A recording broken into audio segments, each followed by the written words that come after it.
세상에 떠도는 기묘한 괴담들. 첫 번째 이야기.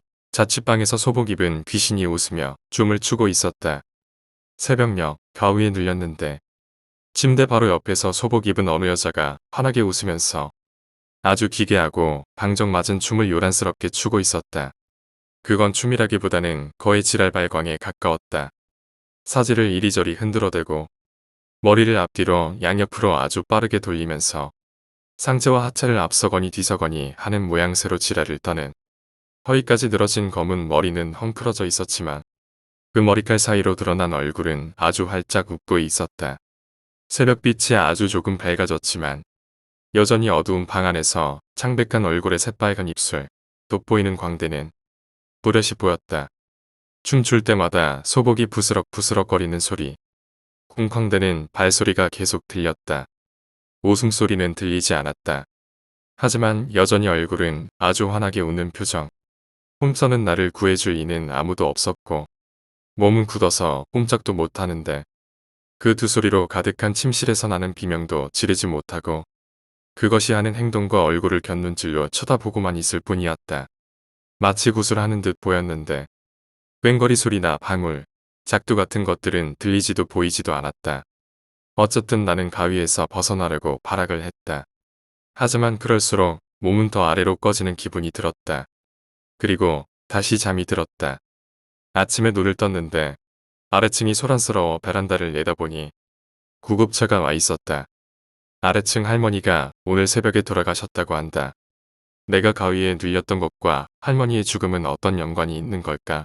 라고 되뇌며 수없이 생각해 보았지만 도무지 알 수 없었다. 단지 어렴풋이 떠오르는 궁금증은 있었다. 그것이 우리 집으로 잘못 찾아온 것이었을까? 아니면 맞게 찾아온 것이었을까? 그 사건 이후로 집에 들어가는 게 무서워진 나는 며칠을 침실방에서 지냈고 결국 2달치 월세를 손해보고 급하게 이사했다. 두 번째 이야기. 어깨에 묻어있는 피. 아는 누나가 외국 살았을 때 해준 이야기야. 그러니까 그날은 비가 추잡스럽게도 많이 내리던 날이었대. 당연히 하늘에는 먹구름이 이곳저곳 끼어 있었고 부모님이나 주위 사람들은 하늘이 노한 것이라며 서로 말하기 급급했지. 누나도 말은 안 했지만 짜증 났었나 봐. 하긴 나도 그럴 거야.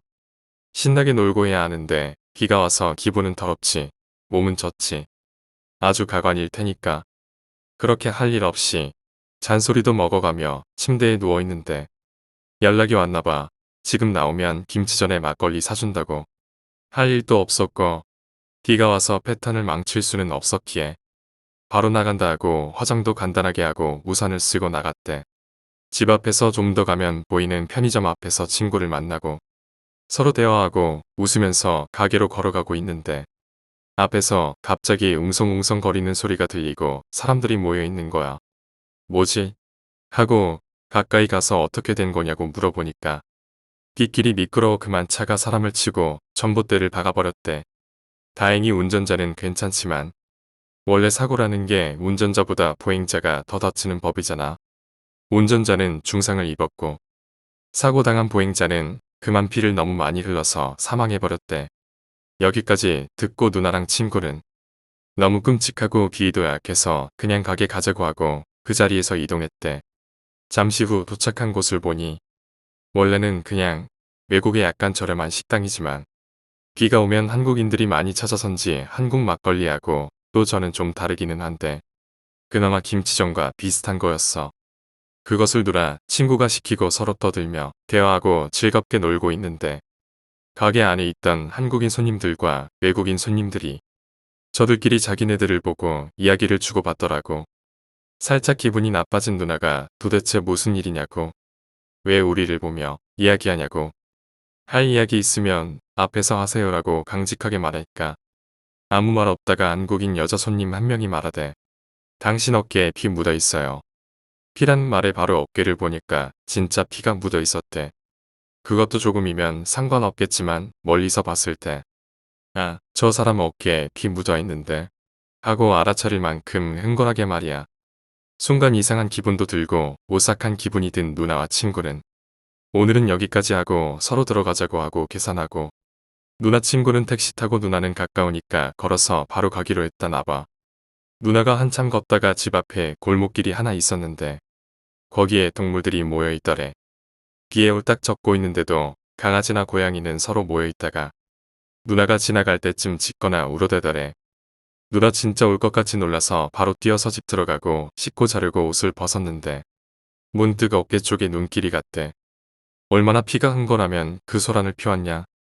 누나가 어깨 부분을 보니까 키가 흥건하기는 했는데 문제는 그게 손 모양 같은 거야. 막 자기 손바닥에 피 묻히고 흰 종이 찍으면 나오는 모양 있잖아. 그거 같던 거지. 누나 너무 소름 돋아서 씻는 거는 둘째치고 바로 누워서 잤더래. 이야기는 여기서 끝나는데 어깨에 묻은 피는 무엇이었을까? 분명 사고는 보긴 했지만 말 그대로 들은 거고 근처로 간 적도 없었대. 그리고 동물은 왜 갑자기 지저대고 울어댄 걸까? 세 번째 이야기.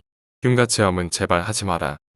제가 26살 때 아프리카 TV에 그외진 곳이나 흉가 찾아가는 방송들을 즐겨보면서 귀신 찾는 그런 걸 즐기고 있었어. 점차 안 보이던 것들이 눈에 보이기 시작했어. 화면에서 담력 하나 최고였던 것 같아. 새벽에 혼자 불 다 끄고 모니터로 동영상 캡처해서 살펴보는 행동을 반복하기 시작했어. 그러다 이 사람이 어디 조그만 터널 지나서 흉가 하나를 찾았는데 도저히 못 들어가겠다고 주위만 찍고 갔어. 문제는 여기서 시작이야. 그늘도 그 집을 자세히 들여다보며 스샷 찍고 관찰 중이었어. 2층 집이었는데 난관에 남학신 씨는 여자같이 보이는 게 보여서 궁금해서 계속 관찰하다가 갑자기 소름이 막 올라와서 끄고 잠이 들었어. 필자는 어려서부터 산만 가면 100% 가위에 눌렸었어. 군대 가기 전까지 가위 눌린다는 거를 미친 듯이 느끼며 살았었어. 그때는 가위도 안 눌리고 한두 시간 자고 일어났나. 눈을 떴음 근데 갑자기 눈에 보이는 것들이 많아졌어. 집에서 보면 방을 볼 때 여자 그림자가 대놓고 보였어. 사진은 더 가관이었어. 평범한 마트 카트 끄는 사진에 한 사람이 위에 파란 연기처럼 있는 엄마 아들 형상이 보였어. 거의 모든 사진에서 남들과 달라진 눈이라는 거에 엄청난 스트레스와 공포감을 느꼈어. 심지어 음식집에서 고기 먹고 있는데 마주보고 있는 창문에 여자 그림자가 보였어. 밤에는 무서워서 그냥 잤어. 그리고도 궁금해 방송 시청을 계속했어. 평소에도 자주 가던 정좌에 가는 방송이었는데 그 정좌 왼쪽에 그 말로만 듣던 소복 입은 할머니가 대놓고 보였어. 난 극복을 목표로 방송을 끊고 교회나 절에 갔어. 다 똑같았어. 필자 친할머니가 무당이었어. 예전에 할머니가 했던 말이 생각났어. 귀신이 눈에 보이는 건 해코지하려고 보이는 거라고. 그런 말들이 마구 떠올라. 정신병원에 가야 하나 심각하게 고민했어. 그러나 나이가 너무 어리지 않아서 그런지 한 달 정도 가위와 눈에 보이는 것들이 익숙해졌어. 그 뒤로부터 길 가다 보이는 검은 안개들, 사람 그림자 다 무시하며 술 취해서 그림자 앞에 가서 오줌도 싸고 그랬어. 무당집도 찾아다녀봤어. 전화해서 이러니 봐달라고 했지만 몸 무당들은 다 교육받는 중이라 아직 힘들다고 했어. 우리 집은 천도제 경험도 있어서 부모님이 무당집 절집 교회 아무 데도 가지 말고 그냥 극복하라고 했어. 그러다 나랑 비슷한 상황은 아니지만 내 눈이 일이 되기 전 같은 짓거리를 하던 친구들을 집으로 불러서 그런 이야기들을 하다가 잠들었었어. 한 친구가 가위를 심하게 눌렸는데 물어보니 할머니 한 분이 자기를 화난 얼굴로 쳐다보고 화장실 문을 쾅 닫으면서 들어갔다고 했어. 그 뒤로 내 눈은 정상이 됐어. 그 친구가 점점 뭐가 잘 보인다고 연락 왔어. 3개월간 실제로 경험한 이야기야. 지금 33살이고 26살에 겪은 이야기지만 지금도 생각이 나. 인터넷에 올라온 영화. 그런 건 개뿔이었어. 길 가다가도 다 보이는데 전문가가 있으면 진짜 한번 물어보고 싶어. 간혹 귀신 카페 같은 곳에 가서 사람들에게 말해. 특히 집안에 신기 있는 집안 자제분들. 이런 거 보려다가 진짜 망한다고. 어차피 아무도 안 믿지만 말이야. 아직도 부모 이외에 이야기 꺼내본 적 없어. 그러다 얼마 전에 작은 아버지한테 얘기했는데 내 나이 때 자기도 그러셨다고 하는 거야. 근데 경험하고도 그 얘기가 안 믿기는 건 내가 말해도 남들이 믿지 않을 만하다 생각해. 세 번째 이야기, 선택. 늦은 새벽. 사고가 났으니 급히 와달라는 친구의 전화를 받은 내가 차를 몰고 현장에 도착했을 때 친구는 충격에 빠진 표정으로 길가에 앉아 있었다. 상황이 심상치 않음을 느낀 나는 친구에게 다가가 물었다. 어떻게 된 거야? 친구는 대답하지 않았다. 사람 치였어? 역시 친구는 대답이 없었다. 혹시 주변에 누가 쓰러져 있나 싶어 주변을 둘러봤지만 아무것도 발견할 수 없었다. 그나마 다행이었지만 불안감이 가시지 않은 나는 혹시나 하는 마음에 갓길에 세워진 친구 차로 다가가 안을 살펴보았다. 차 뒷좌석에는 피투성이가 된 여자가 쓰러져 있었다. 이를 악물고 친구에게 고개를 돌렸다. 술 마셨냐? 친구는 작게 고개를 끄덕였다. 화가 났지만 지금은 한가하게 욕이나 하고 있을 상황이 아니다. 어떻게든 이 상황을 수습해야 한다. 그때 친구가 떨리는 목소리로 입을 열었다. 경찰 불러야겠지? 다시 한번 욕이 튀어나오는 걸 간신히 참으며 친구에게 말했다. 음주운전으로 사람 치워놓고 경찰서를 제 발로 찾아가겠다. 잘못을 했으니 마땅한 벌을 받겠다고. 교도소에서 수감 생활하면서 너희 아픈 어머니는 어떻게 할 건데? 곧 태어나는 내 딸은 그동안 고생만한 재수씨 옥바라지까지 시키려고. 친구는 눈을 감고 얼굴을 손으로 감쌌다. 다 필요 없고 내가 시키는 대로 해. 여긴 CCTV도 거의 없고 사람도 없어. 시체만 잘 처리하면 아예 없었던 일이 되는 거야. 내 말 알아들었지? 내 말에 친구는 흐느끼듯 말했다. 그건 안 돼. 분노에 차 내가 무어라 소리 지르기도 전에 차 안에서 희미하게 소리가 들려왔다. 고개를 돌려 차를 바라보았을 때 친구가 힘겹게 말을 이었다. 아직 안 죽었어. 난 참지 못하고 욕지거리를 내뱉었다. 살려주세요. 차 안에서 들려오는 미약한 목소리를 뒤로 한 채 난 급하게 머리를 굴리기 시작했다. 아직 죽지 않았으니 돈을 주면서 입단속을 시켜볼 수도 있다. 매력적이고 깔끔한 방법이긴 하지만 정황상 감당이 안 될 정도로 막대한 돈을 요구해 올 가능성이 크다. 또 합의한다고 말해놓고 치료받은 뒤에 말을 바꿔버리면 큰일 나는 것은 이쪽이다. 지금 상황에서 그런 위험을 감수할 수는 없다. 고민을 하던 나는 방법이 없음을 깨닫고 친구 차의 뒷좌석을 열었다. 살려주세요. 여자의 목소리를 무시한 채로 난 여자를 끌어내려 둘러매었다. 어떻게 하게? 친구의 떨리는 목소리에 난 대답하지 않고 여자를 내 차 트렁크에 실었다. 그리곤 친구에게 다가가 팔을 잡고 일으켜 세웠다. 가. 친구는 멍하니 움직이지 않았다. 뭐하고 있어? 어서 가라니까. 야, 아무래도 이건 아닌 것 같아. 내가 책임지고. 난 친구의 멱살을 잡고 이를 악문 채 이야기했다. 정신 차려. 이건 너 혼자만의 일이 아니야. 잘 생각해봐. 너희 가족들을 생각해보라고. 당장 너 없으면 너희 가족들은 어떻게 할 건데? 지금 이 시점에 네가 잡혀가고 나면 너희 가족은 뭘 먹고 살아? 빚이라도 없으면 내가 이런 말도 안 해. 그 빚 고스란히 가족한테 남기고 넌 맘 편하게 옥살이나 하게. 친구는 고개를 떨구었다. 잘 생각해봐. 구정 며칠이야. 딱 며칠만 있으면 모든 게 다 해결된다고. 잠시 뜸을 들인 친구는 작은 목소리로 대답했다. 저 여자는 어떻게 하게? 아직 살아있잖아. 답답함을 느낀 나는 눈을 감고 심호흡을 했다. 그리곤 친구를 놓아준 뒤 조용히 말했다. 내가 알아서 처리할 테니까 넌 신경 쓰지 마. 그래도 친구는 더 말을 잇지 못했다. 내 말 들어. 이게 최선이야. 고맙다. 친구는 내 눈치를 살피며 차로 돌아가 시동을 걸었다. 친구가 사라진 걸 확인한 나는 서둘러 차로 돌아갔다. 뒷좌석에서는 여자가 여전히 꿈틀거리고 있었다. 난 이성적으로 생각하기 위해 심호흡을 하고는 천천히 차를 출발시켰다. 친구는 상황이 좋지 않다. 어떻게든 내가 처리해야 한다. 고심 끝에 난 휴대폰을 꺼내어 전화를 걸었다. 뭐야 이 시간에. 남자의 거친 목소리가 들리자마자 난 떨리는 목소리로 말했다. 약간의 사고가 있었습니다. 그놈이 술을 마시고 사람을 쳐버리는 바람에 일이 복잡해질 것 같아서 일단 그냥 보냈습니다. 거래 일정 자체는 문제가 없을 겁니다. 다만 사고 수습을 조금 부탁드려야 할 것 같습니다. 전화를 받는 남자는 잠시 고민하는 듯 했으나 이내 결정을 내린 듯 대답했다. 좋아. 대신 말에 하나라도 잘못되면 다 내가 책임져야 할 테니. 그리 알고 있어. 책임지라는 말에 약간 겁이 났지만 지금은 선택의 여지가 없다.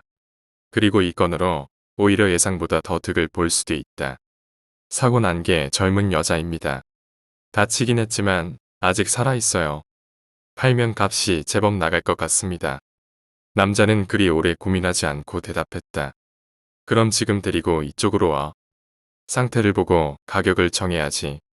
사지 멀쩡해야 비싸게 팔리니까.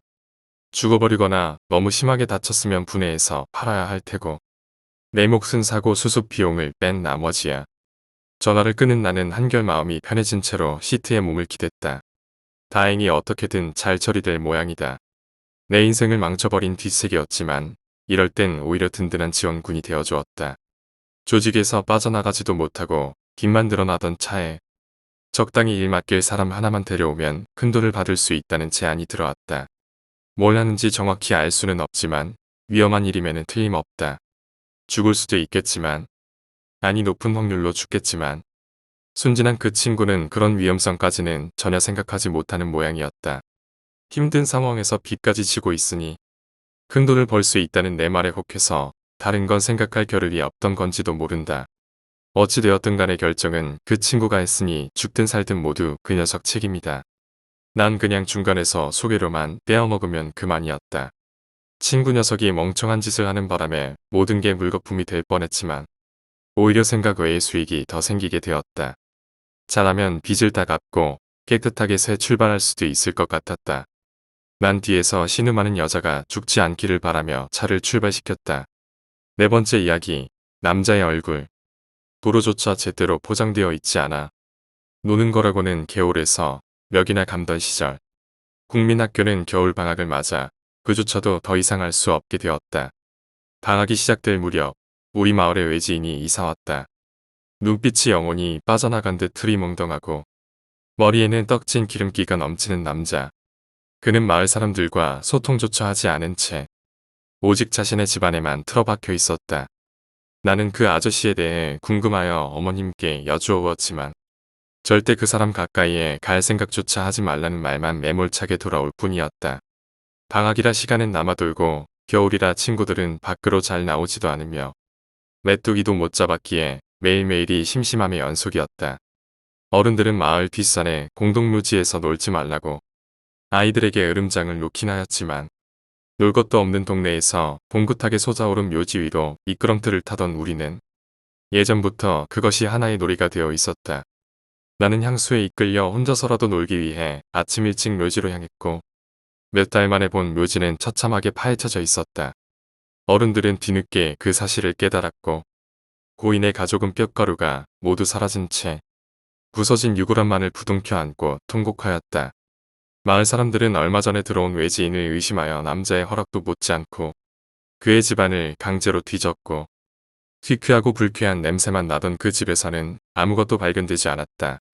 어른들은 자기들끼리 속닥이며 남자를 범인으로 확정 지은 듯 하였고 심증은 있으나 물증은 없었기에 더 화가 나 보였다. 그로부터 약 한 달 뒤 나는 지루함의 갈증을 이기지 못하고 아침 일찍 다시 뒷산으로 향하였다. 무덤이야 많았으니 하나가 파헤쳐졌다고 놀이에 문제가 되는 것은 아니었을지라 간밤에 내려서 쌓인 눈을 밟으며 올라가니 무덤 하나가 파헤쳐져 있던 것이었다. 흰 눈 밖으로 쌓인 검은 흙들. 적어도 새벽에 파헤쳐진 것이었을 테다. 무덤 구덩이 안을 조심히 들여다보니 그곳에는 외지인이 무언가를 우물우물 먹고 있는 것이었다. 나도 모르게 헉 소리를 내었고 그 남자는 뭉클인 자세 그대로 뒤를 돌아 곧바로 나를 올려다보았다. 그 남자는 나를 보며 희죽거렸고 유골함에서 쇳가루를 한 움큼 꺼내더니 시야의 초점은 나에게 고정한 채로 개걸스럽게 가루를 먹어치우는 것이었다. 내 뒤에서 언제 왔는지 모를 이장님이 그 남자를 보더니 크게 호통을 질렀고 그 큰 목소리에 이끌려 아침부터 마을 사람들이 산으로 모여들었다. 남자는 그 자리에서 마을의 다른 사람들에게 호되게 얻어맞았고 유골의 가족들에게 머리채를 쥐어잡히며 뺨을 맞고 할퀴어졌다. 고지역 경찰차가 왔고 남자는 잡혀가고는 이후 보이지 않았다. 나중에 어머님께 물어보았을 때 그 남자는 베트남 전쟁 참전 군인이었고 베트남의 여자들을 강간하다가 매독에 걸려 전역을 한 뒤 자신의 마을에서 추방을 당해 우리 마을로 오게 된 것이었다. 당시 매독에 걸린 자는 다른 사람의 깻가루를 먹으면 낫는다는 미신이 있었다. 그래서 그 남자는 묘지를 파헤치고 다닌 것이었다. 대부분 마을 사람들은 그 미신 때문에 매독에 걸린 그 남자를 범인으로 생각하고 있었으나 물증이 없었기에 발만 구를 뿐이었다. 이후 이장님은 아침 일찍 뒷산으로 향하는 나를 보고 나를 범인으로 생각하여 현장을 직접 보고자 내 뒤를 미행하였었고 그 과정에서 진짜 무덤을 파헤친 범인이 잡힌 것이었다. 나는 지금까지도 개걸스럽게 뼈가루를 먹어치우던 남자의 얼굴이 잊히지 않는다. 5번째 이야기, 자취방 실화 괴담. 내가 보통 한번 자면 잘 안 깨는 스타일인데 그날따라 새벽에 화장실이 너무 가고 싶어서 일어나서 화장실을 갔어. 현관 바로 옆이 화장실이라 앉아있는데 도어록이 열리면서 비밀번호 누르는 소리가 들리는 거야. 처음엔 그냥 윗집이나 아랫집에서 엘베 잘못 내린 줄 알았지. 나도 601호인데 501호 갔던 적 있거든.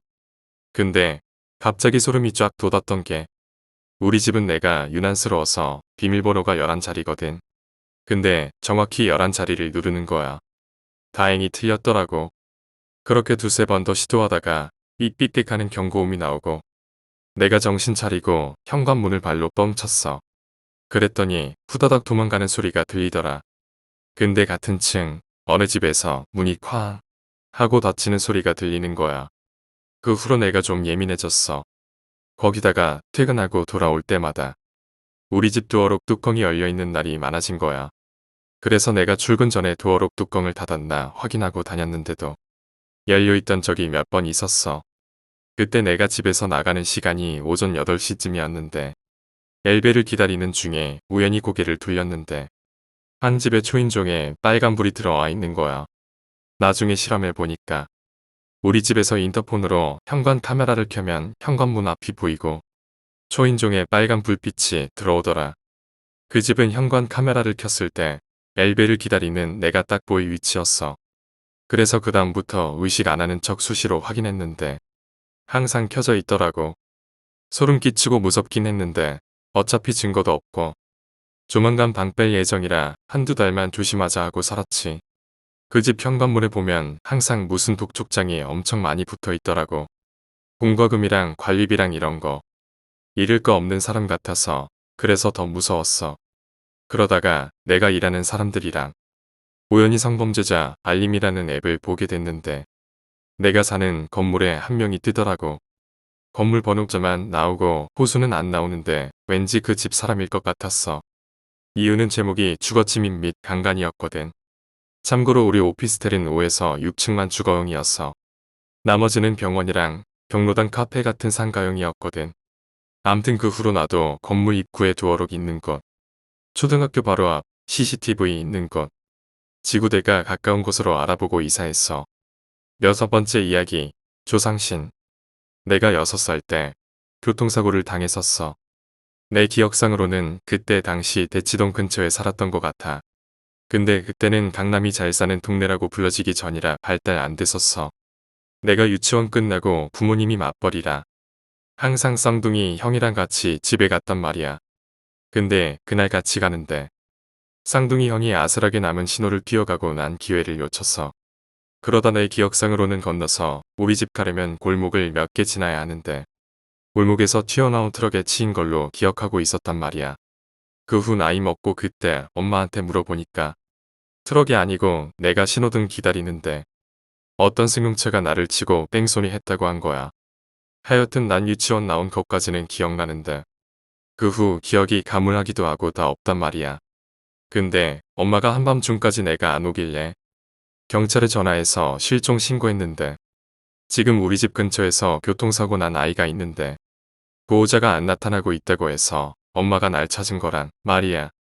근데 엄마가 응급실에서 나를 봤는데 얼굴은 퉁퉁 부어 있어서 눈은 뜨는 것 같은데 너무 부어서 실눈 뜬 것처럼 보였고 몸에 피가 엄청 많이 나 있었대. 그리고 울고 있었다고 했었어. 근데 이상한 게 난 그때 아이 기억이 없다고 했잖아. 어떻게 눈 뜨고 울었는지 아직까지 의문이야. 7번째 이야기, 나는 광부였다. 난 오래전에 남쪽 아팔란치아에 있는 석탄 광산에서 일했었어. 아팔란치아는 북아메리카 대륙 동쪽에 위치한 큰 산맥이야. 은퇴한 광부로서 이 영상을 보고 떠오른 게 있어. 깊은 땅굴 속에서 일하려면 알아야 될 게 몇 가지 있거든. 1. 수직 갱도에서 무슨 소리를 듣는 건 아주 흔해. 보통은 식사 시간까진 무슨 소리를 듣는 건 드문 일이야.